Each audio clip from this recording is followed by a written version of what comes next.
Assalamualaikum warahmatullahi wabarakatuh. Selamat pagi anak-anak. Bagaimana kabarnya hari ini? Semoga sehat selalu dan tetap berada di dalam lindungan Allah Subhanahu wa taala. Baik, kita akan melanjutkan pertemuan kita yang kedua di masa pengenalan lingkungan sekolah SMP Negeri 1 tahun 2020-2021 ini, di mana pada hari ini kita akan belajar mengenai pendidikan keluarga. Nah, seperti kemarin, maka apabila ada ayah atau bunda di rumah, ayo diajak untuk bisa ikut memperhatikan dan memahami materi yang nanti akan saya sampaikan ini. Sudah? Jika sudah, mari kita mulai materi berikut ini. Apa itu pendidikan keluarga? Pendidikan keluarga adalah segala usaha yang dilakukan oleh orang tua. Berupa apa? Berupa pembiasaan dan improvisasi untuk membantu perkembangan pribadi seorang anak. Dari pengertian tersebut, maka ada beberapa prinsip dasar tentang pendidikan. Yang perlu kita garis bawahi yang pertama adalah bahwa pendidikan itu berlangsung seumur hidup. Sejak kita dilahirkan sampai nanti kita tua. Yang kedua, bahwa tanggung jawab pendidikan itu merupakan suatu tanggung jawab bersama sesama manusia. Jadi hak bagi seorang anak atau seorang manusia untuk mendapatkan pendidikan adalah hak sesama manusia yang lain untuk bisa mewujudkan tersebut. Yang pertama jelas, siapa yang bertanggung jawab adalah keluarga itu sendiri. Di taraf yang lebih tinggi nanti akan ada sekolah, lalu pemerintah, dan seterusnya. Yang ketiga, bagi manusia, pendidikan merupakan suatu keharusan atau kewajiban. Baik, setelah kita mengetahui prinsip-prinsip dasar tentang pendidikan keluarga, kita beranjak menuju ke apa tujuan dari pendidikan keluarga itu. Jadi, tujuan dari pendidikan keluarga adalah agar anak maupun anggota keluarga dapat tumbuh dan berkembang semaksimal mungkin sesuai dengan kemampuan untuk mengeluarkan potensinya dan menjadi seseorang yang mandiri dalam masyarakat sehingga dapat menjadi insan yang produktif bagi dirinya sendiri maupun bagi lingkungannya. Apa saja keuntungan yang didapat dari pendidikan keluarga? Ada beberapa poin yang nanti kita akan bisa dapatkan dari kita mempelajari ini. Yang pertama, pendidikan keluarga mengajarkan tentang pendidikan informal dan utama. Artinya apa?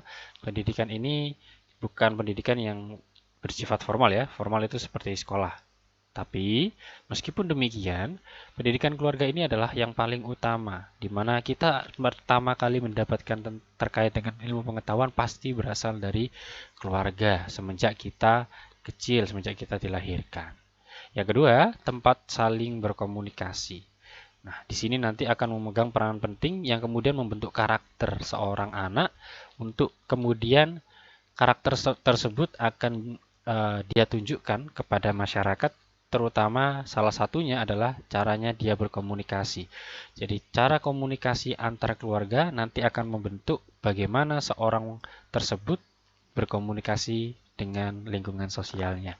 Yang ketiga, tempat mencurahkan segala sesuatu antara anak dan orang tua.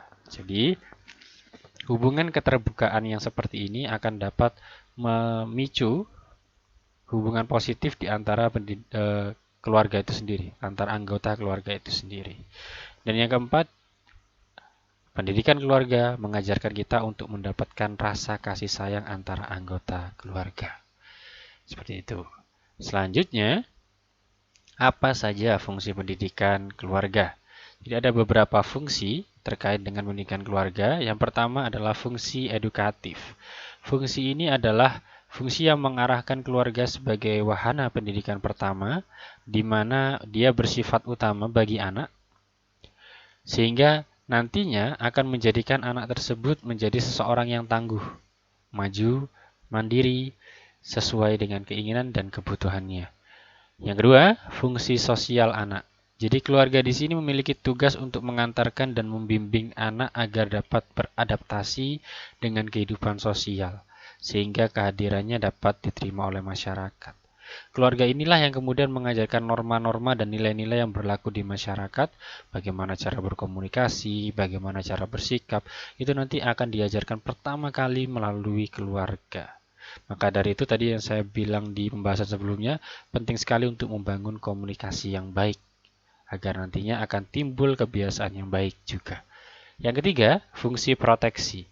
Keluarga di sini berfungsi sebagai wahana atau tempat untuk memperoleh rasa nyaman, damai, dan tentram bagi seluruh anggota keluarganya. Yang keempat, fungsi afeksi atau perasaan. Anggota keluarga atau keluarga itu sendiri sebagai wahana untuk menumbuhkan dan membina rasa cinta dan kasih sayang antar sesama anggota keluarga maupun masyarakat. Selanjutnya, metode pendidikan keluarga itu ada berbagai macam. Bisa kita lihat di sini, mulai dari metode keteladanan, jadi memberikan teladan. Jadi melalui sikap kita memberikan teladan yang baik bagi anak-anak, karena anak-anak sendiri itu adalah contoh terbaik ya, mencontoh dari orang tuanya, gitu ya. Jadi dia seperti cermin, merekam seperti kamera yang merekam terus perbuatan dari orang tuanya, perilaku dari orang tuanya. Sehingga kita harus memastikan bahwa setiap sikap perkataan kita menjadi teladan yang baik bagi anak-anak. Seperti itu metode yang pertama. Yang kedua ada metode pembiasaan. Jadi pembiasaan sikap keseharian bagi anak-anak yang kemudian nanti akan terbangun suatu kebiasaan yang akan tertanam di dalam pola pikirnya, dan itu akan menjadi suatu pembentukan karakter bagi dirinya nantinya ketika dia dewasa.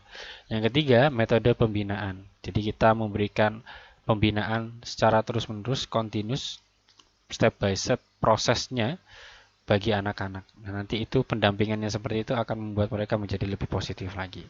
Yang keempat, metode kisah. Jadi dengan memberikan cerita-cerita yang positif, cerita-cerita yang baik bagi anak-anak sehingga bisa menjadi patokan bagi dirinya dan bisa menginspirasi anak itu sendiri. Yang berikutnya metode dialog. Jadi kita bisa mencari tahu karakter setiap anak, baik mulai dari perkembangannya sejak kecil sampai dia nanti dewasa melalui metode dialog ini. Sehingga kita bisa tetap mengontrol dan bisa mengawasi setiap saat, seperti itu. Maka dari itu penting sekali untuk berkomunikasi dengan baik orang tua dan anak. Yang keenam, metode ganjaran dan hukuman.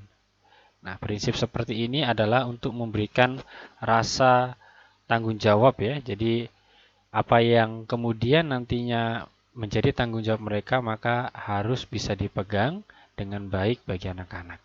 Yang ketujuh, metode internalisasi.